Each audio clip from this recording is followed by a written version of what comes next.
Welcome to the Bringing the Human Back to Human Resources podcast, the podcast all about the delicate balance between people and business, and quite literally, reconnecting the two. My name is Traci Rubin, and I've spent nearly my entire professional career in HR. Join me as I share stories, opinions, and words of advice with you each week.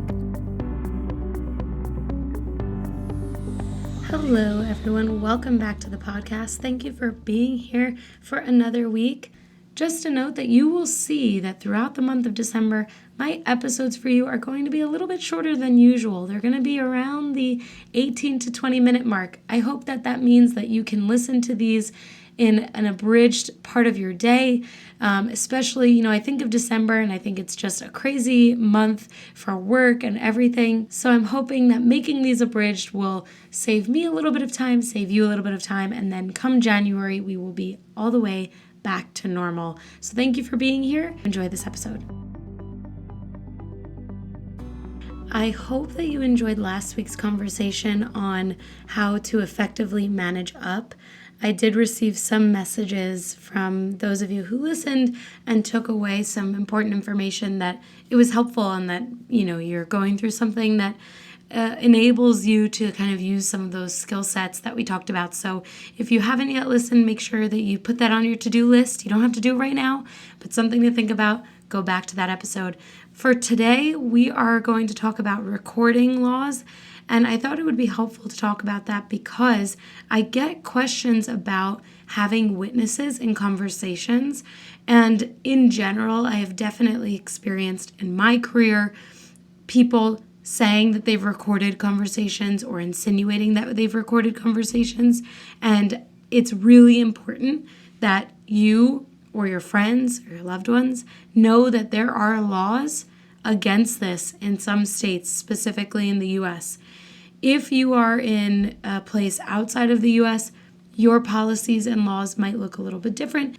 But again, just remember, I'm not a legal entity. I'm not an attorney, so you should always consult an attorney for any legal information or advice.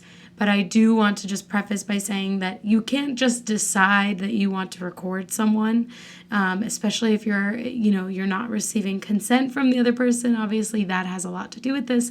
So before you jump to conclusions, we'll get into it. But I do want to just be really clear that there are state-by-state laws that can change whether or not you can record someone without their consent. As a reminder, don't forget to rate, review, and subscribe wherever you're consuming this podcast. Share it with a friend. If you know someone that's recorded a conversation, this might be the episode that you send to them. If you know someone who's thinking of recording a conversation, this too might be the episode that you want to send to them. So without further ado, let's jump into it.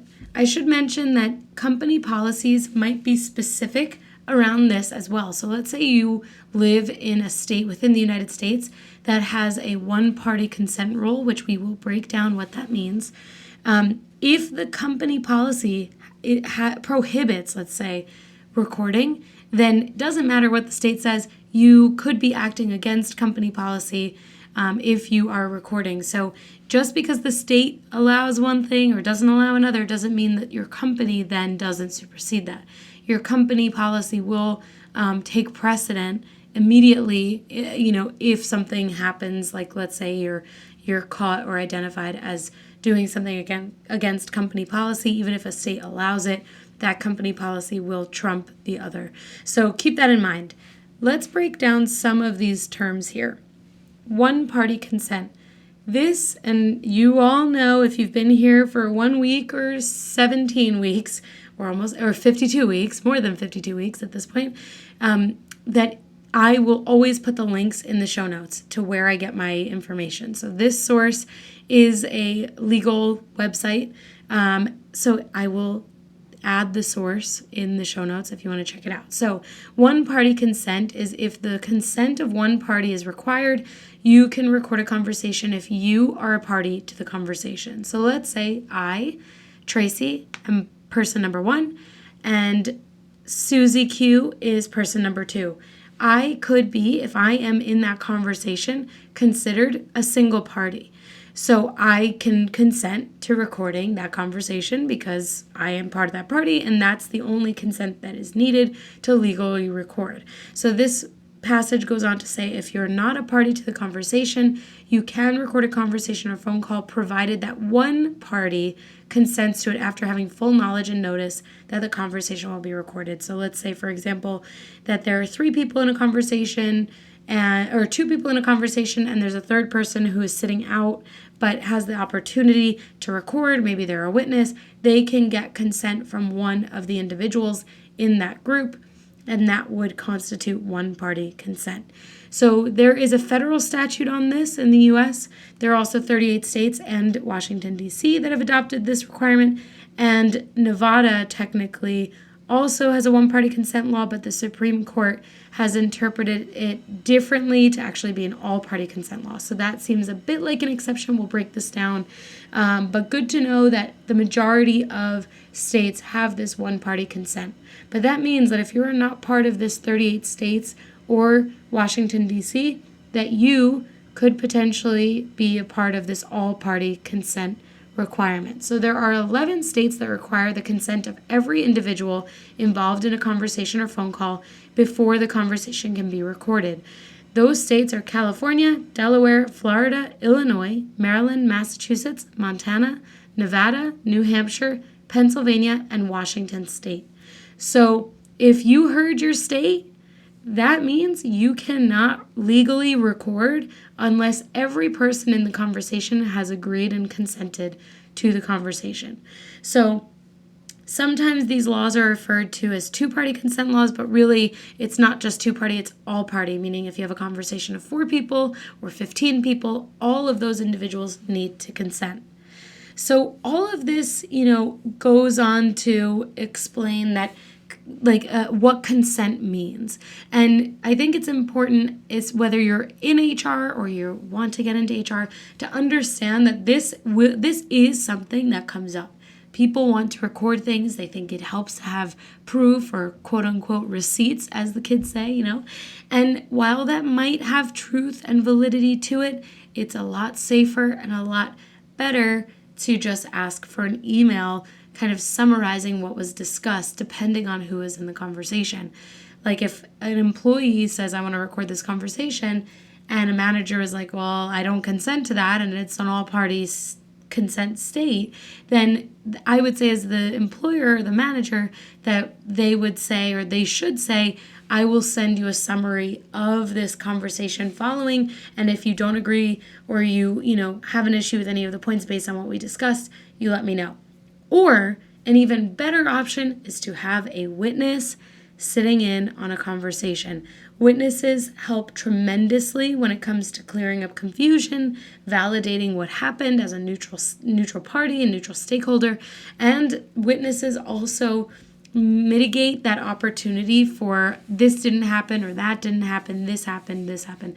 It mitigates the he said, she said, so to speak. So when we think about these different elements of, consent and one party versus all party statutes, I think HR people really need to recognize that these recording entities or, recording conversations, whenever that comes into play, my advice is to actually say to the person, listen, this is an environment that we want to ensure is positive and professional and family-oriented, whatever the culture of your environment is, because recording negates that, right? Imagine you're sitting in on a conversation, the conversation goes great, and then you find out that the person recorded it. It just kind of feels icky, right? It doesn't feel so great. It feels like the other person's trying to catch you in something. It just has a negative connotation. So sometimes what I will do when someone's like, I want to record this, or I have a recording, is I take the opportunity to say, well, because of the state you're in, that's actually not allowed, or because of the company policy you're not allowed, or maybe it is allowed in their state and I don't say anything about that. But I always say, listen, you should understand that when you record someone, you take the environment and the feeling in that conversation to a different level. Now that conversation is 10 times as serious. You're telling the person that you don't trust them. There are all of these other things that come into play when you are recording someone, and it just doesn't send the best message. So I would say, and I'm sure that many of you have come in contact with this idea before, that people feel like this is, what gives them a bit of security and stability, knowing that they have that quote unquote evidence. But again, resorting to the written form of record keeping and having witnesses is the best way to navigate this. So if you're dealing with, or you have an employee who, is feeling very, nervous about going into a conversation, and maybe they've mentioned recording in the past, or maybe they haven't, but you just want to make them feel a little bit more safe, a little bit more secure, leverage a witness. Find someone who is going to be able to be a neutral party. And actually, while we're on this topic, I think it's important to be candid and transparent about this one fact. If you are a male and you are speaking with a female employee, let's say you're the person in the manager role, you're a male speaking to a female employee, I would always encourage you to bring in a witness if you're going to have any kind of performance management conversation or termination. Bring in a witness of the same sex as the employee. Obviously, this is assuming that these are heteronormative, standards of sex. But I say this because when you are in a situation where you are managing someone of a different sex, there can be complicated situations that come out of that. And in order to absolve yourself of any potential risk, I think having a witness of the same sex is the best way to go. And that same goes for a female manager and a male employee. And I say this because it's not only protection for you, but it's also protection for the employee. It'll make the employee feel safer. It'll make sure that you are mitigating future risk. And although not every conversation requires a witness or requires a witness of the same sex as the employee, I do think it is a good strategy for mitigating risk, especially if you are speaking with an employee that has a track record of, maybe becoming hostile or creating dangerous situations. I mean, that definitely happens in this field. So just proceed with, a thoughtful approach and really think through every potential, outcome. And again, it's not to say that we should assume the worst, but it is to say that we should always go into conversations, being prepared for any potential outcome.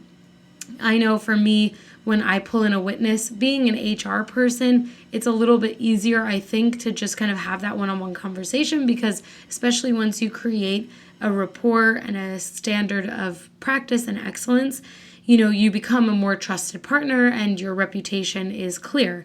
So when you're having those conversations, if something goes awry, your word and the employee's word will hopefully have some similarities, but anywhere there's a difference, they're probably going to take your word for it. But obviously it doesn't, it goes without saying, hopefully, that there are things that can happen, and there are bad eggs and bad apples out there, right? So it's not to say that every person in a leadership role is going to do the right thing. Obviously, we've talked about this. But if you are, one of the good guys, so to speak, and you're doing the right things, then you probably are going to have more of those one-on-one conversations without too much concern.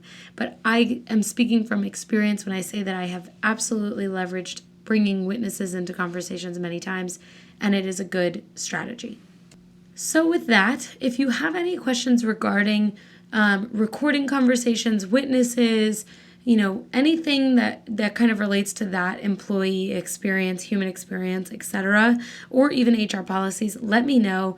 I know that it's a bit vague in the approach, but really my message to you all is to always focus on bringing the employee back to what the values of your organization are. Are the values encouraging recording and not having open conversations and trusting one another and asking for email documentation or bringing in a witness? Or is the recording, going to actually benefit the culture. In most cases, a recording is not going to benefit the culture.